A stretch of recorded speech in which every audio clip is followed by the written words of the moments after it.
வணிகர்களுக்காக தொடர்ந்து போராடி கொண்ட இருக்கிற எங்களுக்குலாம் இது ஒரு மிகப்பெரிய ஒரு தலைகுனிவை ஏற்படுத்தியிருக்கு. மன்னிப்பு கேட்குற அளவுக்கு என்ன இது சம்பவம் அப்படின்னு எங்களுக்கு தெரியல. அவர் மன்னிப்பு கேட்டால் கூட வானதி சீனிவாசன் தான் அவர் மன்னிப்பு கேட்கணும். நிர்மலா சீதாராமன் அவர் மன்னிப்பு கேட்க வேண்டிய அவசியமே கிடையாது. மன்னிப்பு கேட்க வைக்கப்பட்டதன் மர்மம் என்ன?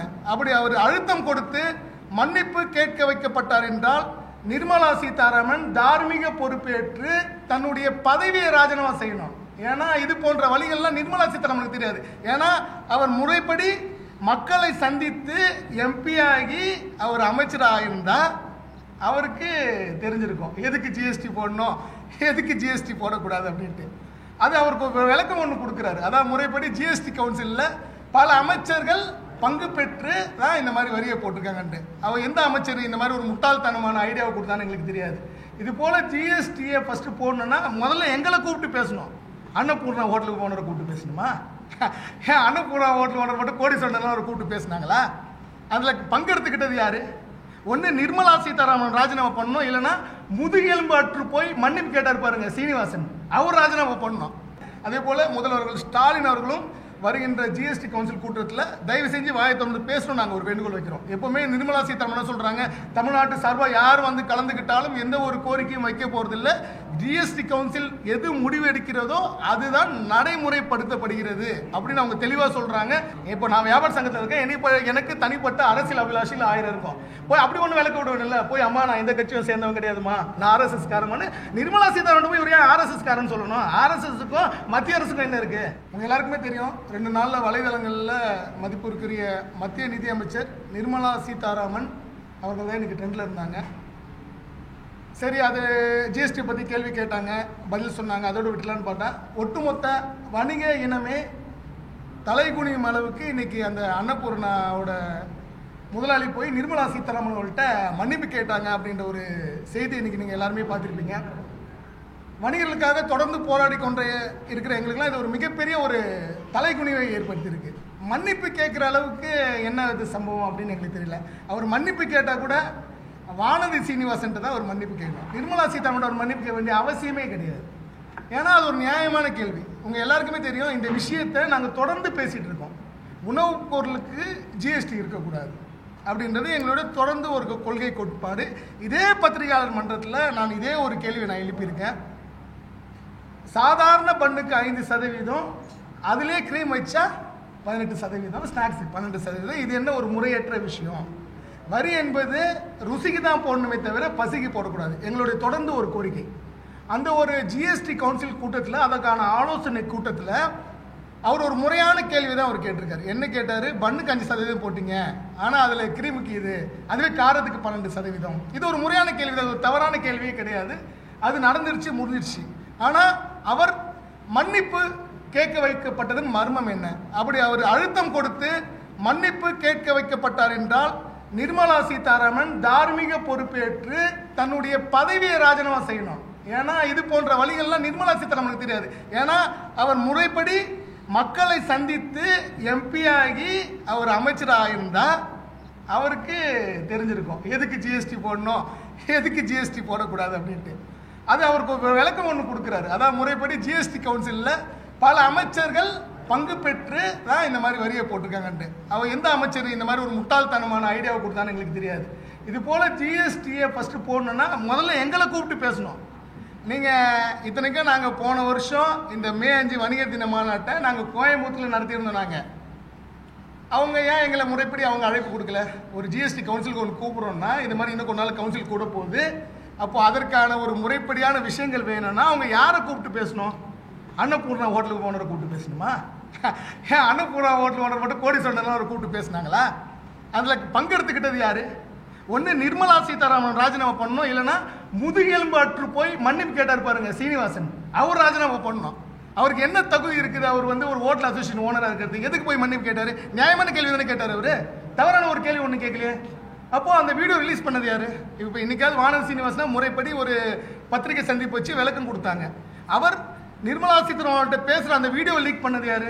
அப்போ அதை லீக் பண்ண வச்சது யார்? அப்போ வணிக சமூகம்னா உங்கள்கிட்ட மண்டிட்டு மன்னிப்பு கேட்டுட்டு இருக்கணுமா காலங்காலமாக?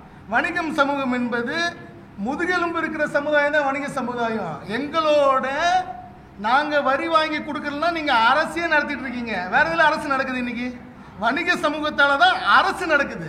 அதை தெரிஞ்சுக்கணும். தயவு செய்து இதில் உண்மை என்னன்னு சொல்லிட்டு நிர்மலா சீதாராமன் அவர்கள் பத்திரிகை சந்திப்பு வைக்கணும். அவர் மிரட்டப்பட்டாரா? அன்னபூர்ணா சீனிவாசன் அவர்கள் மிரட்டப்பட்டாரான்றது எங்களுக்கு தெரியணும். ஏன்னா எந்த ஒரு கேள்வி கேட்டாலும் அந்த அவர்கள் குறை வேலையை நசுக்கிற வேலையை தான் மத்திய அரசாங்கம் செய்யுதா? இந்த கேள்வி ஏதாவது தப்பு இருக்கா? மீடியா உங்களுக்கு இந்த கேள்வி ஏதாவது தப்பு இருக்கா? ஒரு தவறும் கிடையாது. பண்ணுக்கு 5%, கிரீம் வச்சா ஏன் 18%, காரத்துக்கு ஏன் 12%? அப்போது இது ஒரு துக்ளக் தர்பார் மாதிரி அரசு என்ன சொன்னாலும் கேட்டுக்கொண்டு வணிகர்கள் வரி வசூல் பண்ணணுமா அப்படின்றது ஒரு விஷயம். இன்னொன்று 28% வரையும் ஜிஎஸ்டி வசூல் பண்ணுறாங்க. உங்கள் எல்லாருக்குமே தெரியும். அந்த ஜிஎஸ்டி வரி வரம்புக்குள்ளே ஏன் பெட்ரோல் டீசலை கொண்டு வர மாட்டேன்றாங்க? காலங்காலமாக அந்த கேள்வி நாங்கள் கேட்டுட்டு இருக்கோம். இன்னைக்கு கச்சா எண்ணெயோட விலை என்ன? கச்சா எண்ணெய் சர்வதேச அரங்கில் கச்சா எண்ணெயோட விலை ரொம்ப குறைஞ்சி போச்சு. ஏன் பெட்ரோல் டீசல் விலையை குறைக்க வேண்டியது? நீங்கள் ஏன் குறைக்க மாட்டேன்றீங்க? ஏன் ஒரு கிரீம் வச்ச பண்ணுக்கு வரியான்னு மன்னிப்பு கேட்க வைக்கிற அளவுக்கு உங்களோட சர்வாதிகார கரங்கள் நீண்டு கொண்டு இருக்கிறது. அப்போ இது ஏன் குறைக்க மாட்டேன்றீங்க? அதே போல் மாநில அரசுக்கும் நாங்கள் ஒரு கேள்வி கேட்குறோம். நாங்கள் தொடர்ந்து இந்த கேள்வி தான் வைக்கிறோம். ஒரு ஜிஎஸ்டி விஷயம் ஒரு கவுன்சில் கூடும்போது அதற்கான ஆலோசனைகளை எளியவர்கள்கிட்ட நீங்கள் பெறதே கிடையாது. இன்னைக்கு நேற்று அந்த அரங்கில் யார் யார் உட்கார்ந்தா? மிகப்பெரிய செல்வ சீமான்களும் கோடீஸ்வரர்களும் தான் உட்கார்ந்துருந்தாங்க. அன்னபூர்ணா சீனிவாசன் போன்ற கோடீஸ்வரர்கள் தான் உட்கார்ந்தாங்க. இன்னைக்கு இந்த விஷயம் நடந்தது. எங்களுடைய கோவை மண்டல தலைவர் சுதர்சனை அவரை போய் பார்க்க சொல்லியிருந்தேன். அவருக்கு அப்பாயின்மெண்ட் கூட சீனிவாசன் கொடுக்க மாட்டேன்ட்டாரு. ஏன் கொடுக்க மாட்டேன்றாரு? அவ்வளோ முதுகெலும் பெற்று இருக்கிறாரு அவரு? இல்லை அந்த அளவுக்கு அழுத்தம் மத்திய அரசால் கொடுக்கப்படுதா? ஒரு நிர்மலா சீதாராமன் போன்ற தேர்ந்தெடுக்கப்படாத சொகுசா போய் உட்கார்ந்து அதிகாரத்தில் இருக்க அவர்களால் இது கொடுக்கப்படுகிறது என்றால் தொடர்ந்து மக்களை சந்தித்து கொண்டிருக்கிற எங்களுக்கு எவ்வளோ கோபம் வரும்? இன்னைக்கெல்லாம் அவ்வளவு கொந்தளிப்பு வலைதளங்கள்ல. ஏன் போய் மன்னிப்பு கேட்டாரு? ஆகவே அரசுக்கு என்ன ஒரு கோரிக்கை வைக்கிறேன்னா, நிர்மலா சீதாராமன் தான் கேட்போம். அவங்க என்ன அசால்ட்டா ஜிஎஸ்டி கவுன்சில் வச்சுக்கிறேன். உங்க தலைமையில் தான் நடக்குது. அது நிர்மலா சீதாராமன் அவர்கள் தலைமையில் தானே ஜிஎஸ்டி கவுன்சில் கூட்டம் நடக்குது. அப்போ கோரிக்கை ஆட்ட அவங்ககிட்ட தானே வைக்கணும். அப்போ நீங்க ஏன் அதில் கலந்துக்கிறீங்க? ஜிஎஸ்டி கவுன்சில் இருக்க அந்த அதிகாரியில் கலந்து சொல்லுங்க அப்படின்ற ஒரு கேள்வி எழுது. தயவு செய்து இன்றைய நாள் வணிகர்களுக்கு ஒரு மிகப்பெரிய கருப்பு தினம். தயவு செய்து அனைத்து வணிகர்களும் ஒட்டுமொத்தமாக நிர்மலா சீதாராமன் அவர்கள் ராஜினாமா செய்ய வேண்டும் என்கின்ற ஒரு கோரிக்கையை ஒற்றை சொல்லாக எழுப்பணும்னு சொல்றேன்.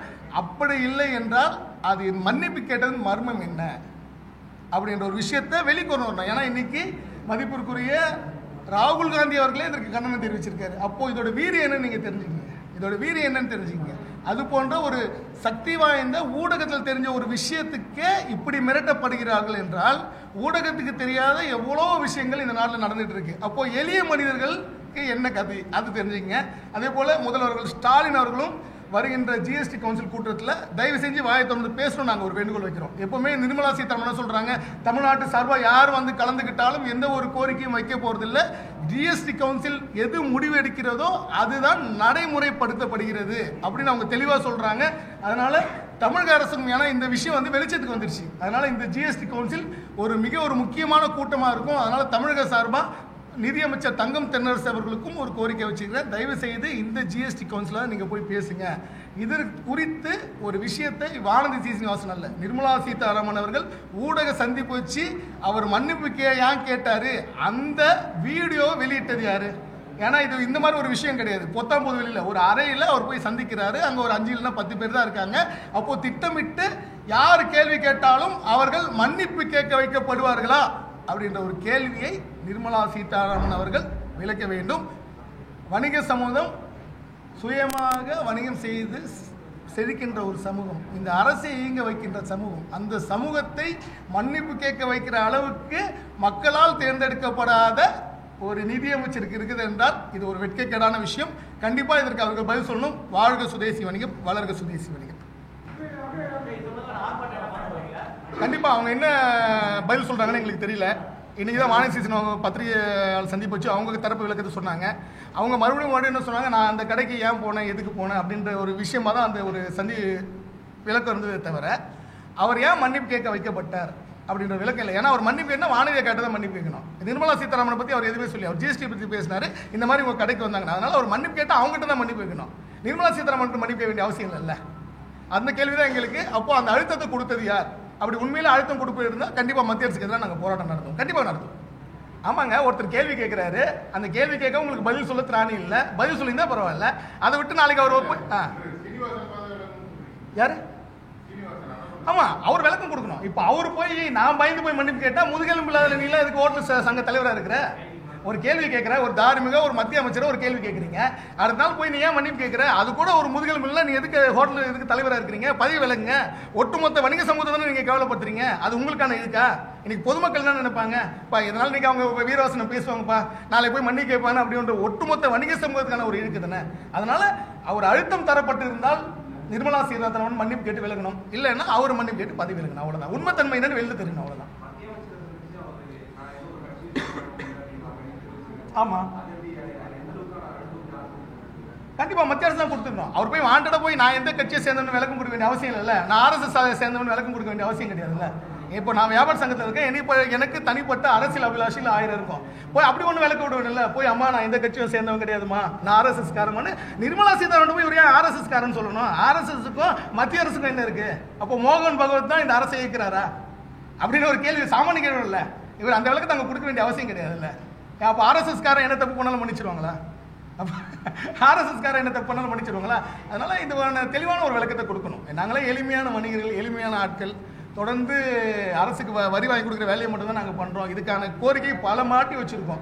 உணவுப் பொருட்களுக்கு டாக்ஸே போடாதீங்கன்னு தான் எங்களோட கோரிக்கை. அப்போது இது போன்ற முரண்பாடான விஷயங்கள் வந்து பணக்காரங்களுக்கு ஈஸியாக இருக்கும், ஏழ்மையான வணிகர்கள் ரொம்ப கஷ்டமாக இருக்கும் அப்படின்னு சொல்கிறோம். ஆமாம் அப்படிதான், உண்மை தானே. இப்போ யாரும் கேள்வி கேட்கக்கூடாது. இந்த மாதிரி ஒரு அரங்கு நடத்துவோம், எல்லாரும் முந்திரி பக்கோடாவும், அதுவும் பணக்காரங்க மட்டும்தான் அந்த அழைப்பு. அந்த அரங்கில் அந்த GST கவுன்சில் கூட்டத்தை ஏற்பாடு பண்ணது யாருன்னு அவரே நாங்கள் வன்மையாக கண்டிக்கிறோம். ஏன்னா இந்த முறை நாங்கள் கோயம்புத்தூர் 41 வணிகர் தின மாநாட்டை கோயம்புத்தூர்ல நடத்தியிருந்தோம், அவ்வளோ கூட்டத்தோடு நடத்தணும். கோயம்புத்தூரை தொழில் நகரமாக மாற்றணுன்ற ஒரு கோரிக்கையை வச்சிருக்கோம். எங்களை போன்றவர்களே நீங்கள் அந்த ஒரு GST எங்களை தானே கூப்பிடணும், பணக்காரங்களை மட்டும் கூப்பிட்டு என்ன நடத்த போறீங்க? அப்படித்தானே இது. அப்படி யாராவது கேள்வி கேட்டாலும் அவங்களும் மன்னிப்பு கேட்கணும் அப்படின்ற ஒரு சர்வாதிகார போக்கை தான் இதை நாங்கள் பார்க்குறோம். கண்டிப்பாக அவங்க விளக்கம் கொடுக்கணும், இல்லைனா இதை கண்டிப்பாக நாங்கள் அடுத்த கட்டத்துக்கு கொண்டு போவோம். ஏன்னா இன்னைக்கு ராகுல் காந்தி வரையும் இது இன்னைக்கு இன்டர்நேஷனல் நியூஸ் ஆயிடுச்சு இது, ஓகேங்களா? இன்னைக்கு ராகுல் காந்தி வரையும் இதுக்கு கண்டனம் தெரிவிச்சிருக்காரு, மல்லிகார்ஜுன கார்கே இன்னைக்கு கண்டனம் தெரிவிச்சிருக்காரு. அப்போ அதுக்கு அவங்க பதில் சொல்லி தான் ஆகணும், கண்டிப்பாக பதில் சொல்லி தான் ஆகணும்.